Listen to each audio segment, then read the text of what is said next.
during the rigors and the crucible of COVID-19. Indeed. And I wonder, how a challenge was it then? And did it also exacerbate you now really going full throttle online and digitizing the entire system of the judiciary? It was really a challenge. I can say, without any fear of contradiction, that I took over office at a time of a crisis. We had COVID-19. It was during the COVID-19 pandemic in May 2021 when I took office. And therefore, the courts had closed for public hearings because it was going to be a super spreader for the COVID-19, bringing prisoners, bringing members of public, bringing judges. Like that time I was in the Court of Appeal, sitting 3 of you, was a challenge. We were not even allowed to handle paper because when you brought the paper might be carrying the virus. It was a very difficult time. And people suffered. We all suffered. There was so much pain and suffering. We lost people. But like I say, people say everything happens for a reason. There was a silver lining for the judiciary because over the years we were struggling to embrace technology as an enabler to expedite the services that we render. But what COVID did is that we had to look for ways innovatively to discharge justice. I remember I was in the Court of Appeal and we started by doing cases on WhatsApp. The 3 judges would link up on WhatsApp. We've been sent documents on our email address. We read them, we read the papers, the pleadings. Then we get on WhatsApp, the 3 of us, discuss the case, conference, and write a judgment and deliver it on email. Soon we discovered then there were other platforms we could use like Zoom, Teams, and GoToMeetings. And we became more technical savvy that way through the problem of COVID that we could not meet. But now we have progressed. Until now we have virtual courts that are stable. And we are recording also the daily proceedings through a centralized transcription center. As a matter of fact, in a few weeks we are going to launch a national transcription center where all the proceedings that are conducted online are transcribed overnight.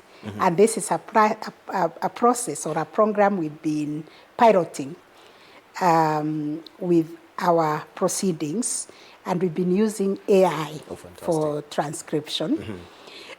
We have developed our own tool of AI that recognizes the way we speak and that is centered on just what we do, does not go outside Kenya law or our case tracking system, our CTS. But I'll be speaking more on that when we launch the National Transcription Center. All right. But what I'm trying to say... When are we likely to launch it? In August. In August, okay. Yes. Okay. Actually, end of August. We are near there. All right. Yes. So what I'm trying to say is that judiciary is not being left behind. Yes. Is in the AI bandwagon as well. Yes, but trying to have a human aspect of it. And because AI cannot replace what judges do, but it can help us in terms of research when we direct it to research for us within our Kenya law and within our case tracking system so that it doesn't go all over. And there's always a human aspect. Indeed. Also to help us with the case management, organizing information and all that. Right, which really orients my thoughts also as you're talking about AI. Yeah. Allow me just to plumb deeper into it. When we're talking about also the ethical use of AI.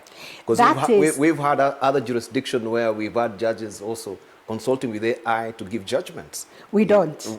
So I was just wondering, are we crafting something around that so that at least we have an ethical use of AI? We started on the less dangerous zone, like transcription, and there is always the human aspect of it, because the human will have to confirm these were the proceedings that were recorded. Somebody is always on the earphone, and as it is doing its work, you're confirming that what it is transcribing is actually what went on.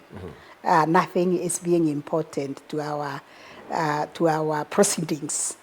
And we are developing a AI policy, which guides which ways and what aspects of AI can we use.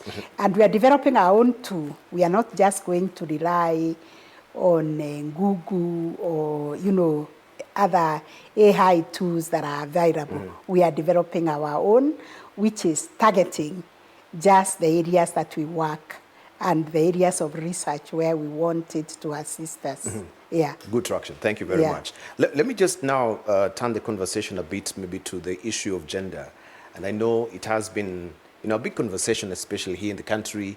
You also being the first lady justice that we've had here, the Chief Justice in the country. That is a good salutary effort that we've made as a country in that particular effort. And I was just inclined to wonder, why has the judiciary succeeded on gender inclusion? When we're looking at others, they're still struggling with this aspect of gender parity. We always invite them to come to the judiciary and benchmark with the judiciary, because this has just happened in our lifetime, in the last 10, 15 years. For instance, when I joined the Court of Appeal in 2011, there was not a single woman in the Court of Appeal. There used to be 12 men, all of them, and nobody asked a question. In the same 2011, when the Judicial Service Commission was established under the Constitution, we had 3 men and 9, we had 3 women and 9 men, like we have today. Because it is flipped. Yeah. The shoe is on the other side. Nobody complained in 2011, but I had a little mamas in 2026 that Judicial Service Commission has only 3 men and 9 women. I reminded them that 2011 it was exactly like this, because these are elected positions. And it happened that CJ is a woman, the Attorney General is a woman. So there is nothing you can do about that, because in 2011, those positions were occupied by men. The CJ was a man, the Attorney General was a man. But now, it is the other way. So what is happening here is that we are implementing the Constitution, the 2/3 gender rule. We have no issue with it in the judiciary. And because women have served in the judiciary faithfully, they have worked here as magistrates, they have grown through the ranks. And when it comes to appointment of judges, they position themselves to be appointed. For instance, I was a judge, having served as an advocate for 15 years. I became a judge of the High Court for 9 years. I was a judge of the Court of Appeal for another 9 years. Then I applied for the Supreme Court and President of the Supreme Court and Chief Justice. So the cream, as they say, has come on top because of hard work, resilience, and being there when the opportunity allows. So we've been facilitated by our very, very progressive Constitution that introduced affirmative action, that introduced the 2/3 gender rule. And those who are having difficulties in implementing that can come and benchmark with the judiciary.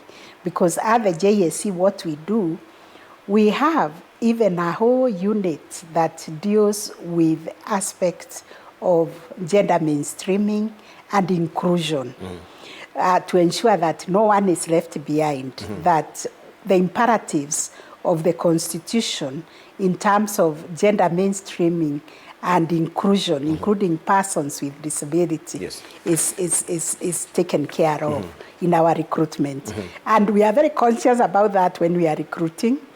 That is why we ask at our interviews where the candidates come from, because we also want to have a regional balance. Yes. Good. I wanted just to know, because I know as well that children